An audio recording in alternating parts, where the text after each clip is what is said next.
Thank you, through the chair. School construction grant reimbursement, two brief updates there. We have mentioned before, and then just more as a reminder, we do have proposed legislation that we've requested and provided some samples of through our local legislators that would reimburse the town for approximately $2 million in school bonding funds.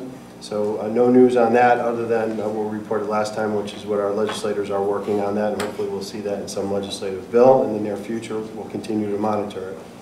We've also received our initial audit reports from the State Department of Education. We are challenging the findings because the findings are not founded in the numbers, and we've had some discussions with SDE, and we expect all of those findings to be reversed, and there's some numbers in the report to give you some detail about that. Uniform chart of accounts, we've discussed this briefly before, but this is moving forward from the state level. We did discuss it in a little bit of detail in the Finance Committee meeting. Basically, we're expecting it to have some impact on our operations, administratively, financially. We're not sure exactly at what level yet until we get further guidance from the state. However, basically what this means is all of our reporting will follow a uniform chart that the state selects. The challenge is going to be is if this chart of accounts is interoperable with our current chart fields for the town and the board. The good news is that our current chart field of accounts model the state's chart field of accounts. And we're using a system, Munis, our financial system, which is a larger, bigger common system that a lot of municipalities use. So the expectation is that we will easily integrate into this uniform chart of accounts. The worst case scenario would be is if the state decides to come out with a brand new chart of accounts, which I don't think would happen, but it is a possibility that's out there. And then we would have to re-engineer all of our chart field of accounts, town and board, and we've met with the town to discuss this, and they're in complete agreement. And that wouldn't obviously be the best way to go. What this would mean, though, down the road, assuming that we have an easy path of integration of our current chart fields of accounts, is a lot of the reporting requirements, both financially, from the business office and other parts of the district, would be a lot easier because the data would be automatically uploaded to a data warehouse that the state could just go into and grab. So our EDO-01 and other reports that we have to issue by mandate would be something the state can grab without us having to spend the manpower time putting those reports together as separate individual reports.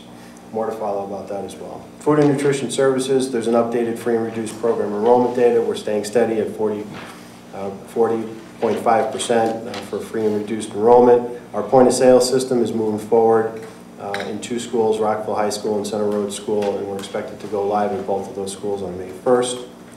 Budget monitoring internal control updates, exhibits L and M in your packet. We decided to look at, as part of our due diligence financially, the work that was done on the lighting project to determine exactly what our savings were. Did we meet our projected savings? Did we exceed them? Did they come in short? The good news on this is that we're currently realizing $10,854 of monthly savings in our electric utility bill. If you subtract out our monthly payments, this is our loan repayment from the Clean Energy 0% loans, that's $10,116. That yields $737 of monthly positive cash flow on our bill. The other good part here is that based on the current savings that we've yielded, we've actually reduced our payback time from 3 years to 2.12 years. So in about 2 years time frame, we'll be able to realize the full monthly savings of $10,854 in our electric utility bill. Logistics, a couple quick updates there.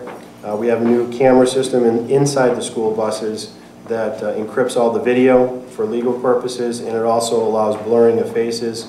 That's going to be a useful tool for our administrators when showing video to parents and so forth for keeping confidentiality. And we have, as discussed, implemented a system where we're looking at all the accountability measures in our new transportation contract. As a result of that, we have yielded $1,350 in fines, if you will, violations of certain contractual line items that yield a financial penalty. These fines were related to non-operational cameras and a radio in 4 of the buses over a period of time. So that will be realized as a reduction in our bills from first student. And a couple quick updates on school facilities. Tennis courts are projected to be repaired during April vacation. Our boiler projects at the high school and at central office are moving forward. We're 95% complete here at central office, and most of the boiler is going to be replaced at the cost of through our insurance company. The only cost to us was the $10,000 deductible, so that's good news there. Facilities Committee will hear about the update on the return duct reconfiguration project at the library. We've basically received at no cost architectural and engineering mechanical specifications, and so the next step would be to go out to bid through the Facilities Committee. Chimney repair at the VCMS is 95% complete, and we're nearing completion of our new entryway here at the center office building. We've also implemented a roof survey project with a company called Garland. This is funds not coming out of our general fund, but through our school use account, and for about $3,500, we have had all except for the high school roof surveyed. The high school roof will be surveyed, and a full report is expected in May. And again, that's going to be through the Facilities Committee. Dr. Conway had sent out an update to the board tonight about a broken water main, heating pipe, in room 159 at the high school today. That has been fully mitigated. We're currently calculating what the cost of damage would be, and that'll drive our decision as far as whether we're going to issue an insurance claim or not. A couple quick updates under risk management. We conducted our second accident incident investigation training on February 20th. Second training occurred, on April 4th, first one on February 20th. We've had our quarterly District Health and Safety Committee meeting on March 21st, and inside your packet under Exhibit O are two reports from the Fire Marshal. One relates to appliances in the schools, which we are now enforcing to meet fire code standards, and the other report has two fire lane analysis and recommendations from the Fire Marshal's office for Center Road School and Lake Street School, both of which will, by way of process, go through the Facilities Committee before action is taken, but we wanted to at least give you that information up front.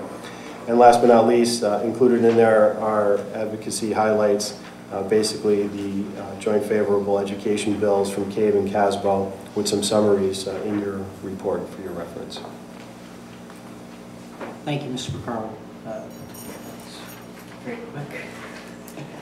Any specific questions for Mr. McCarroll on this report? Mr. Kemp. On the facilities piece, was there an opportunity to reach out to the Talcott family as of this time? Through the chair, are you referring to the Ruth Britton Trust? The Britton Trust? No. The Talcott family with regard to the tennis interests that they have and the fact that they were one of the principal funders of the more recent high school renovation of the tennis courts that we had not so long ago. They may be willing to help us, and I would like us to reach out to that family and see if there's anything additional that they might be able to provide. Through the chair, yes, we will. Thank you for that suggestion.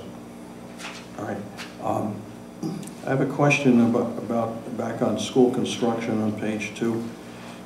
You indicated that the legislature is working on the request that we made of them regarding the construction funding, and of course that has gone back a long time, and the legislature takes a long time.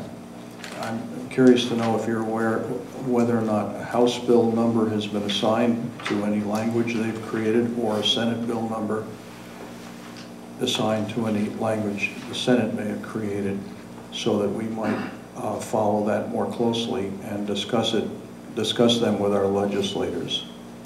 Through the chair, that's exactly what I'm looking for right now as we speak, to see where this language may have been tagged into a bill, or if they're proposing a separate bill where they may be combining it with requests similar to ours from other school districts. So the answer is no. There is no bill available at this point in time, but that is something that we're looking for. Okay. Then maybe we as elected officials need to talk to our friends in the political community who are in a position to have House bill and Senate bills signed and written for the purpose that we would like to see accomplished. Dean, I have one other. In the area of facilities, again, just to let you know that the church across the street from the Center Road School is receptive to having a conversation with the school system regarding a parking agreement. And so I think probably what we should do is have a delegate from the school system have preliminary conversations with them to see what their interests are and see if they fit with ours. I'm thinking, Michael, that could be you. I'll fill you in on who to talk to, but Through the We'll pass chair. that Thank through you, Dr. Conley. Conley. Sure. yeah, I think that's a good development anyway. Ms. Sir. Just real quickly, to Mr. Kemp, through you, please, that Claire Janowski is all over that bill issue. Good. Okay. Well, you suggested that we contact our legislators and, okay. Thank you. Is there somebody else over here? No? Good? Good. All right. Thank you. Thank you, Mr. Carl, for that report. Moving on to item 7.0, which is the opportunity to review and update the Board of Education calendar. Is there any updates from anybody? Okay, I'd like to just put it out there that Wednesday night we will have a budget steering meeting, and the time of that meeting is 6:30, and it is in this conference, the second floor conference room. Rather. This is the conference room downstairs, not the board that night. And the meeting will be officially posted tomorrow. That's a committee of the whole. That is a committee of the whole. Budget steering is everyone. There's no other calendar updates. We'll move on to opportunities for questions from the press. I saw Mr. Kennedy and Mr. Holder. Any questions this evening? Seeing none, I'll entertain one final motion. Mr. Pershing. Move to adjourn. Mr. Nicholson? On a motion and a second. Non-debatable motion to adjourn. All in favor? And it's unanimous. We're adjourned.